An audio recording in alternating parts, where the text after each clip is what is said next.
अस्सलामु अलैकुम वरहमतुल्लाहि वबरकातुहू। पाकिस्तान एक ज़र्री मुल्क है। पाकिस्तान के अंदर अल्लाह अज़्ज़ा व जल ने बहुत सारी खुरदरों ऐसी चीज़ें पैदा की हैं कि अब उनको हम बतौर बाग में भी एक फल के तौर पे इस्तेमाल करवा रहे हैं, जिनमें से एक है शहद। तो आजकल दूध स्याह का मौसम आ गया।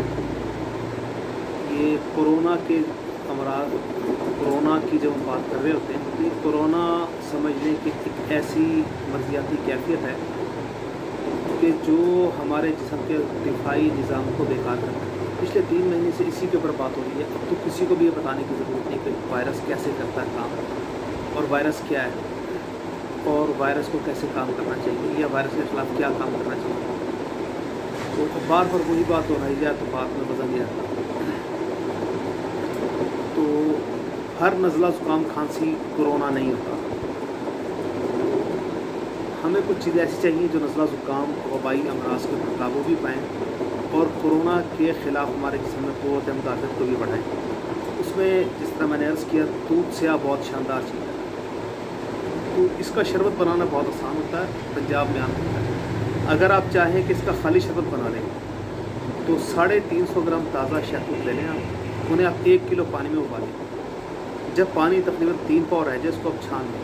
छानने के बाद पानी की पैमाइश कर लीजिए। पानी अंदाज़न 2 गिलास से ज़रा थोड़ा सा ज़्यादा हो, यानी अंदाज़न 3 पाव पानी हो। अमूमी तौर पर 350 ग्राम का 300 ml का 1 गिलास होता है। आप देख लें कि 3 पाव पानी आपने करना है। 3 पाव पानी के अंदर आपने 1 किलो चीनी मिला के इसको पकाना है, उबालना है। इसका गंध आएगा। जब गंध आना साफ़ हो जाए, बंद हो जाए, तो आप चूल्हा बंद करके इसके अंदर अगर सख्त लोबान दस्तयाब हो तो आप उसमें 4 ग्राम डाल लें और ठंडा होने के बाद बोतल महफूज कर लें। कच्चा पानी ना लगे, इसकी मक़दार ख़ुराक 1 से 2 चम्मच होती है। नीम गर्म पानी में डाल के भी इस्तेमाल करवाया जा सकता है। मज़ीद ये कि अगर आप चाहें कि जी इससे भी ज़्यादा इसमें अद्वियात डाली जाएँ तो फिर 350 ग्राम शहतूत में आप 100 ग्राम मलट्ठी की जड़ें लेकर उन्हें धोकर आप पानी में भिगो दें, और उसके बाद फिर जब शहतूत को उबाले तो साथ को उसमें भी शामिल कर लें।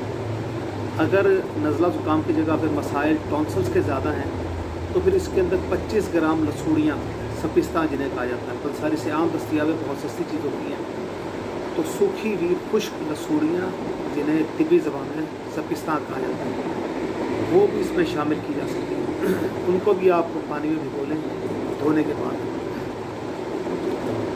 जब ये सब चीज़ें आप मिला लेंगे तो उसके बाद मक़दार ख़ुराक 1 चम्मच हो जाएगी। अगर आप चाहें कि इससे भी ज़्यादा उसके में और मज़ीद को तब्दीली पैदा की जाए तो फिर 350 ग्राम तो शहतूत रहेगा और 100 ग्राम मलट्ठी रहेगी और 25 ग्राम लसूड़ियाँ रहेंगी। फिर आप इसके अंदर 25 ग्राम बरगे पासा भी डाल लीजिए, 25 ग्राम सौंफ भी डाल लीजिए और 25 ग्राम मुनक्का भी डाल लीजिए। तो उससे ये फिर कसीरुल अफ़आल और कसीरुल नाफ़े हो जाएगा। फिर बहुत सारे अमराज में ये काम करना शुरू हो जाएगा, बिलखुसूस चेस्ट कंजेस्शन और ड्राइनेस, रफनेस, हार्डनेस, मतलब जो गले में शदीद खिंचाव और खिचखिच होती है, उन सब चीज़ों के लिए ये काम करना शुरू करेगा। तरीका कार वही होगा, सब अद्वियात को धोकर आप धो दें 2-4 घंटे छेक। जब आपको लगे कि इनका लवा बाहर आ रहा है, अब इनको उबाल लें। उबालने के बाद इनको छान लें। छान कर 3 पाव पानी में 1 किलो चीनी मिला के इसको पका लें। जब शरबत तैयार हो जाए, गंद जो है ना शरबत में से आना बाहर हो जाए, उसकी आप सफाई कर लें छलनी से। जब वो गंद आना बाहर आ जाए, आप चूल्हे को बंद करके इसमें 4 ग्राम सत्तूबान डाल लीजिए और उनको महफूज कर लीजिएगा। मक़दार ख़ुराक 1 चम्मच सुबह दोपहर शाम होती है। वमा अलैना